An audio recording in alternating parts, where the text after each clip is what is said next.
तुमचं नाव काय? श्रीरंग मच्छिंद्र बिचितकर, राहणार राहणार बिचितकर वस्ती, केम तालुका करमाळा. हा केम तालुका करमाळा.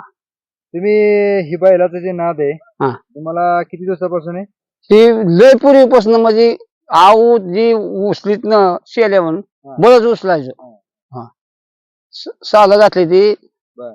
सालाने होत रुपया मारण्यात काम केलंय. मला तर अंदाज सांगतील का किती दिवसापर्यंत तरी? वर्ष, 15 नाही. वर्ष, 20 वर्ष? काय आता माझं वय किती लांब झालं, 60-70. किती वय तुमचं चालत आता? कुणी तारीख मापली, कुणी काय झालंय तरी राव. अंदाज काय वय तुम्हाला सांगता येईल की? 70 वर्ष, 75 काय 60 वर्ष? हा तुमच्या अंदाज लावा वय काही झालंय. अंदाजे आमच्या अंदाजे बघितलं तुमचं 65च्या आसपास वय असेल. 65. हा असं 65च्या वयापर्यंत जर बघितलं तर ती शेवटची पिढी आऊट ठरणारी. हा आता कुठंतरी एखादं कवचित आहे. कवचित असं नादिक एखादं चालू नादिक आहे नादिक. ते आता बैलाचं नाद असणार. ज्याला नाद आहे तीच आहे.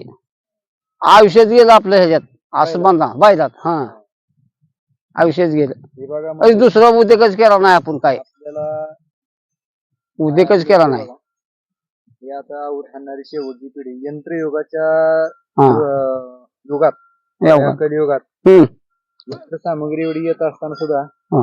या पिढीने शेवटची जी पिढी आहे हा शेवटची जाता त्यांनी बैल जपलेले आहेत. बैलाचा पोटू लाव. तुम्हाला बैल हाणताना कसं वाटतं? काय नाही एकदम खुश. बरं. कटाळा नाही, काय नाही. दुसऱ्या कामाला कटाळा येईल पण बैलाच्या कामाला कटाळा येत नाही. चल